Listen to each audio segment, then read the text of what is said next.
Hello everyone. We're in Chapter 3 this week. We're looking at Chapter 3, Collaborating with Families. You have a discussion board and a quiz. You should be working at your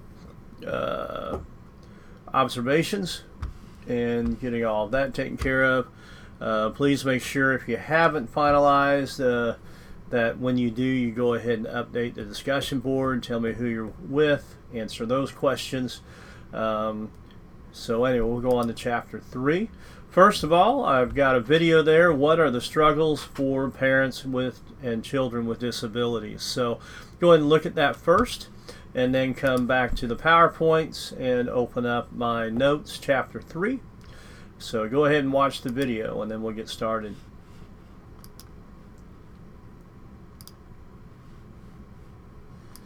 I've left a couple quiz questions in there with some ideas there of what to look at on both of those, along with page numbers.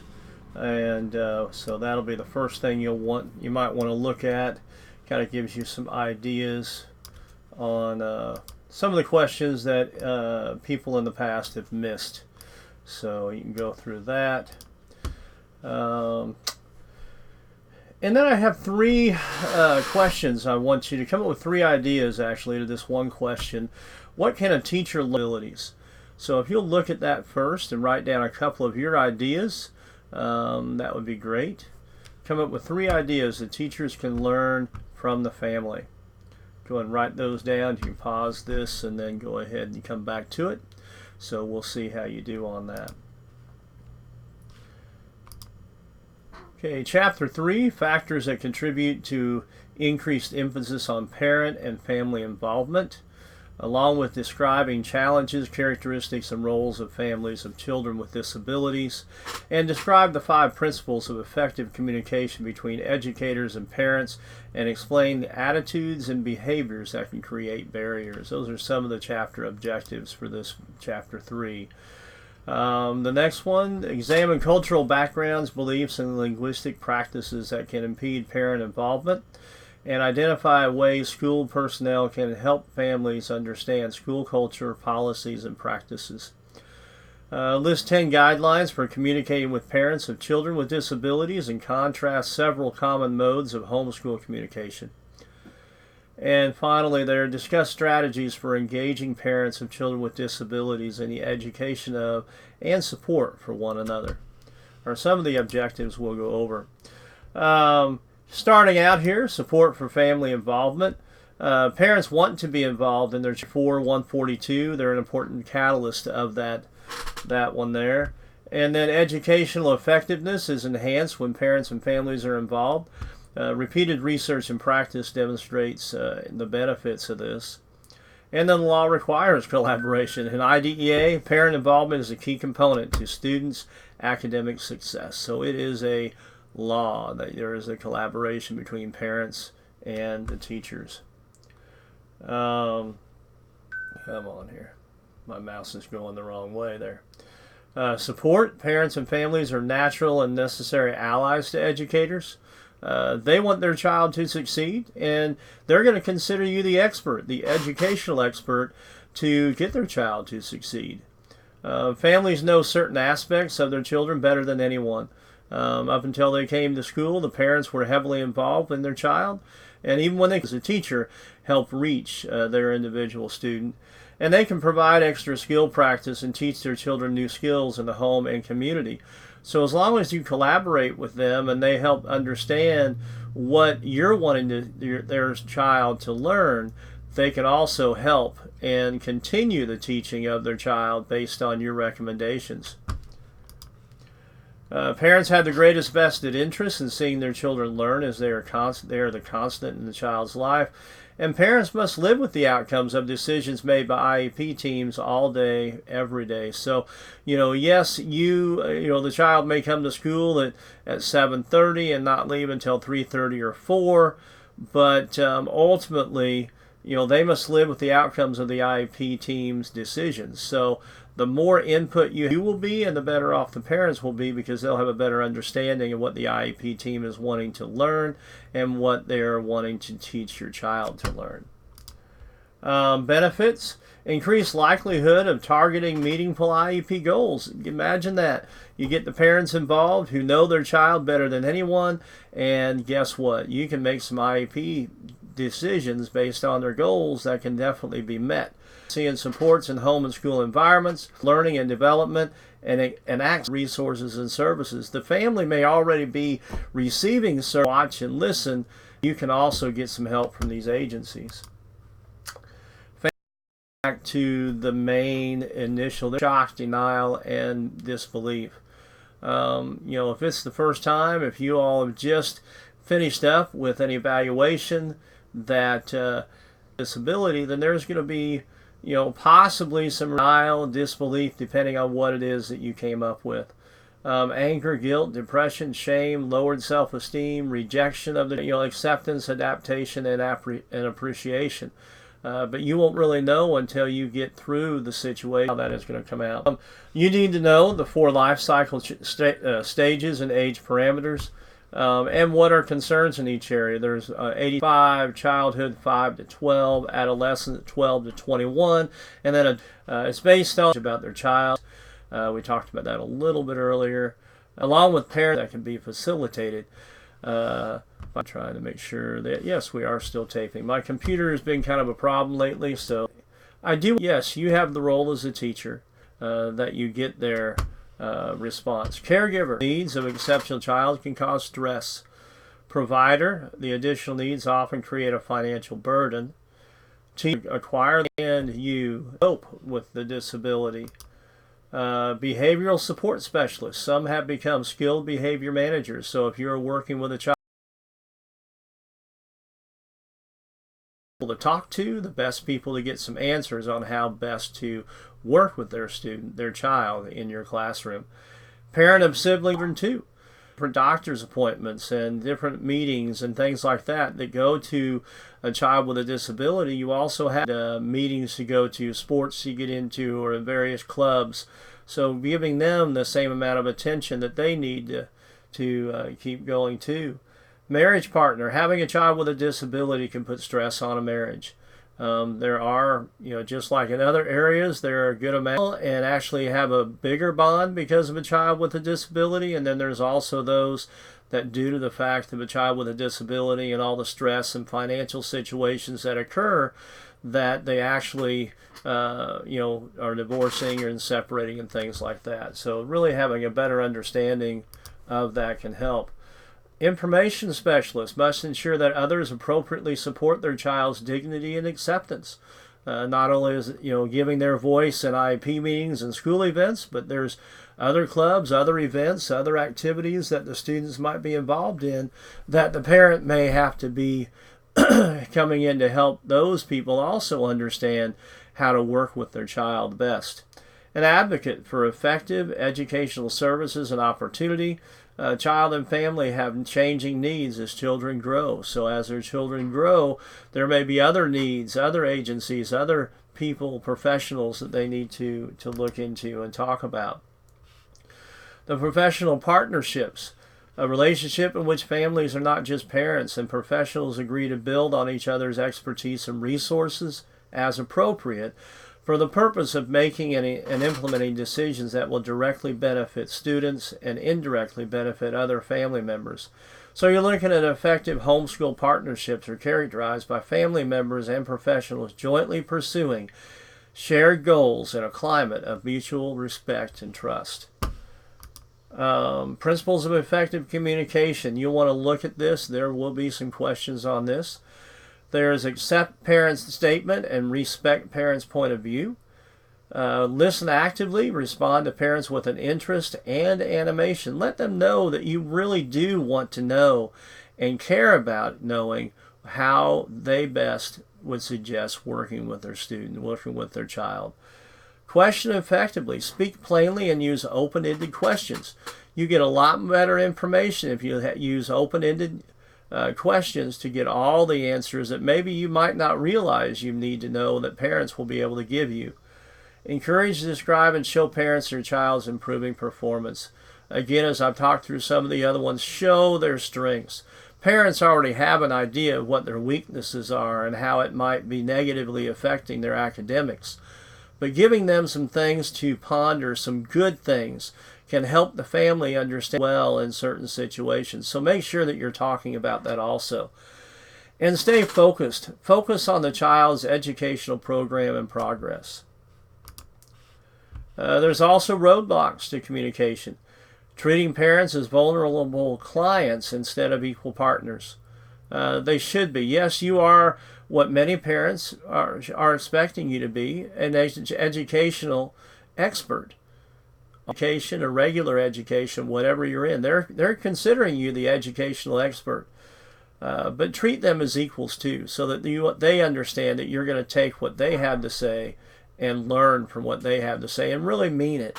Keeping professional distance, treating parents as if they need counseling, blaming parents for their child's disabilities. We get into some of the other areas of disabilities. We'll hear about some of the past difficulties parents have had as possibly being ones that educational people blamed for their child's disability. And so don't go that way. Get their respect, get their trust, get their ideas, and be a better teacher because of it. Disrespecting parents is less intelligent. Sure, you're the one that's supposedly the expert in education, but they're the ones that have been working with their child for the preponderance of the time that they've been alive, and also they may be in other educational fields, but they are becoming the expert in their child, and you need their help. Treating parents as adversaries. Treat your parents well, and let them know that you respect and trust their opinions and are going to use their opinions, and you will have them not as an adversary, but as a helper in their students' process. And don't try to label those parents. As you get into education, you'll know what I mean.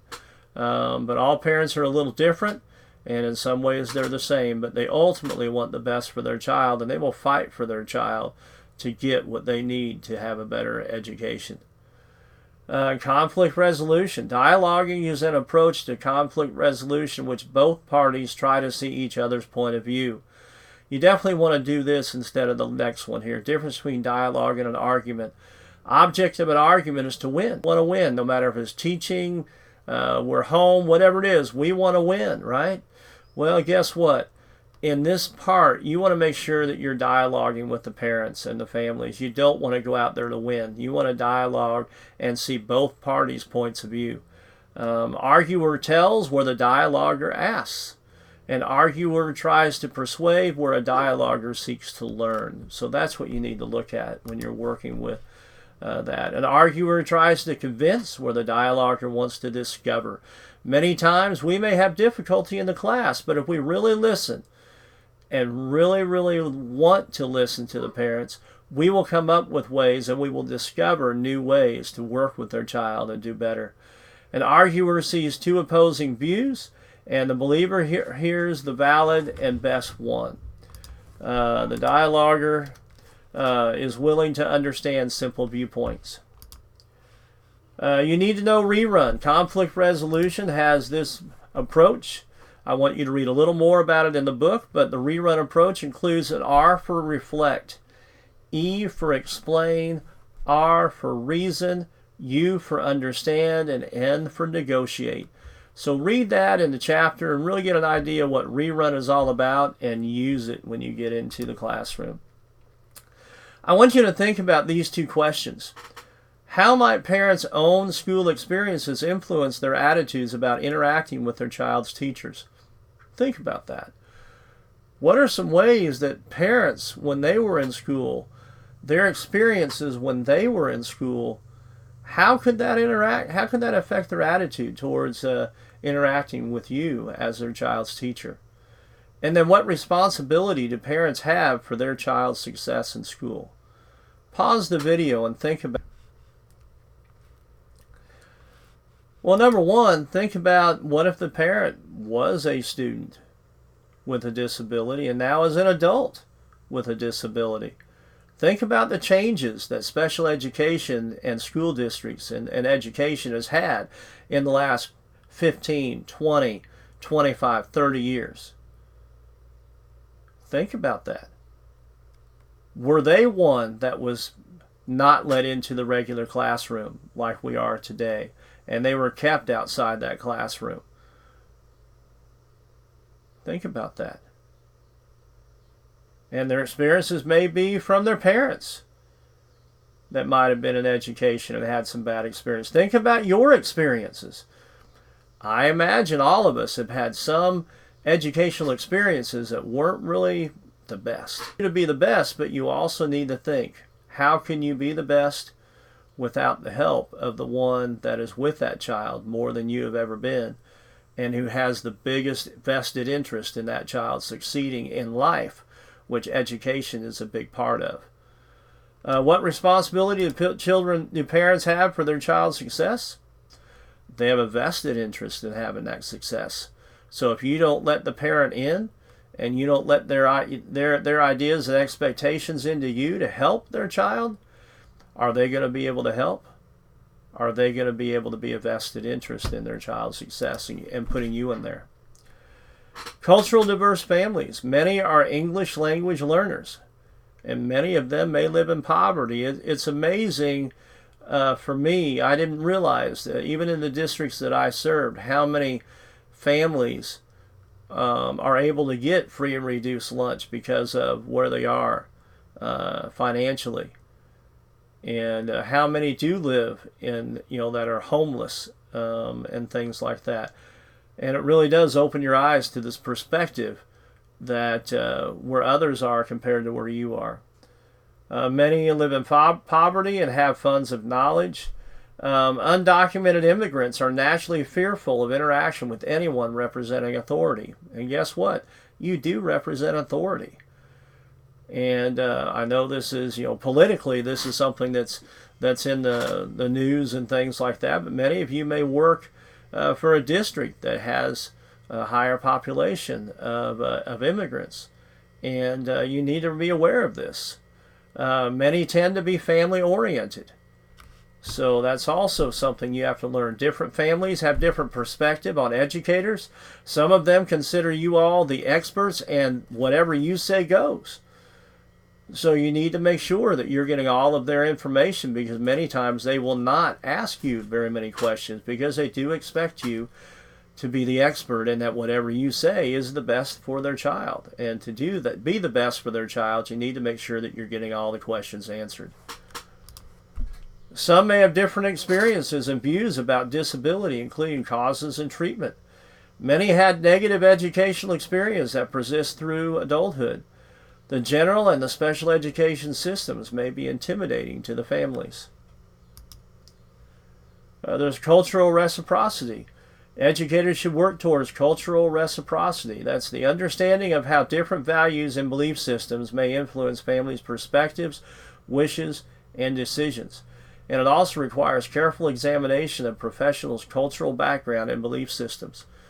I come from my family. My family lived in Missouri most of their life. My ancestors came from Germany, so there are some cultural values that I still take in from there. But ultimately, most of my family were farmers, and so to get that Protestant work ethic, that that goes, but yet that's not everyone. You have to realize that not everybody is like you. So whatever your culture background is not going to be the same as you. Need to be aware of that. There's a lot more people from different backgrounds that are coming to the United States, and you have to be aware of them so that you can better understand the family and how they are going to work with you in their child's IEP. Face-to-face communication, this is also an important part. Parent-teacher conferences, preparing for the conference, conducting the conference, obtaining information, providing that information, and then summarizing and follow-up. I really want you to look at this section in the book, because this can be some of the most important conversations you have with a family that can really open your eyes to how to work with their child, with your student. And video sharing is another way of face-to-face communication. So look over that in the book. Teachers should never rely on written messages as the sole method of communication. I'm sorry, but not everything gets home. Written communication is not the best way, just like emails are not the best way. Teachers should, and then examples, there are happygrams, special accomplishment letters. I really want you to look at this section in the book and get a good understanding of these different areas, because some will be right up your alley. Each of us has different ways that we like to communicate, and these give us those different ways, but we also have to realize that families will do better in some methods of communication than others. Two-way homeschool reporting forms. That's like the notebooks where you write something in the notebook, the parent has to respond in the notebook so that you know that parents are getting that information.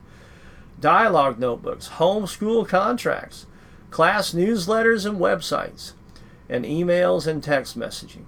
Now, I would make sure and be very careful as you do some of these, because they are saved forever. So watch what you're doing. Some schools have methods and ways that they don't want you to communicate with parents, and some of them have ways they do want you to communicate with parents. So check with your district, see what their policies are, and then make sure that you utilize them to the best of your ability in communicating with parents. Telephone communication and phone calls. Regular telephone calls can be an effective and efficient way to maintain homeschool involvement and parent involvement. And I will tell you right now, that's one of the best ways. When I first started teaching in an ED self-contained room, as you can imagine, many parents got phone calls about their students and their behaviors at school. So you can imagine the first phone calls I got were, okay, what did Jimmy do today? Or what did Susie do today? It wasn't, how are you doing today? And so it's very important to you to understand that you need to communicate with your families before you communicate with families. I saw a big difference after the first week, because we ended up having to do our IEPs that very first week before school started. So I had to call every family in, get their IEPs written before school started. And you can imagine those were the first, how they answered their phone is, what now? And as the first week or two went by, that was the same thing. So I decided right then and there that I needed to change so that they didn't expect me to call when they were in trouble. So I developed a system where every week I would call 5 or 6 parents just to say something good about what their student did that week. And after about a month of doing this, I saw a big difference from the parents when I answered that phone. It wasn't, what did Jimmy or Susie do now? It was, hello, how are you doing today? How was your day? And I think we could have some casual conversation. And it also worked to my advantage when they did have a problem. That I already kind of built that trust. I built that relationship before needing to have some problems. So that's another effective way and a reason to find an effective way to communicate with parents. Voicemail and hotlines. Parents can call and listen at their convenience. Other forms of parent involvement, you have parents as tutors, systematically teach self-help and daily living skills. You have parent education and support groups, parent-to-parent groups, and parent as research partners along with that. There's also the mirror model for parent involvement, based on the assumption that parents have a great deal to offer, as well as a need to receive services from special educators. The top half of the model assumes that professionals have certain information, knowledge, and skills to share with parents to help them and their children, while as the bottom half of the model assumes that parents have information, knowledge, and skills that can help professionals be more effective. Imagine that. Parents helping the teachers and teachers helping the parents. That would be a great, effective way to help the child. One of the things on your assignment this week is part of the discussion is the Transition Coalition website. I've got a link there in the PowerPoint slide that should take you to where you need to go.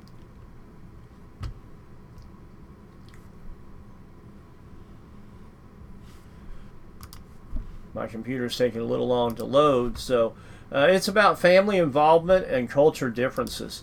So let me talk about the homework for Chapter 3. You've got reading it, transition.coalition.org, working with families module, discussion board that goes along with that, and then the study for the quiz and take the quiz.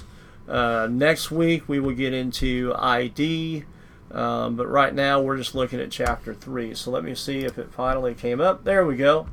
So you go ahead. It is a free website. A lot of school districts will use this as a way of professional development, but it is free. So create your own account, your own login. And then once you get in, what I want you to do is underneath training, there is a section called modules. And then down at the bottom of that section, there is a module called Working with Families. And that's the one I want you to take.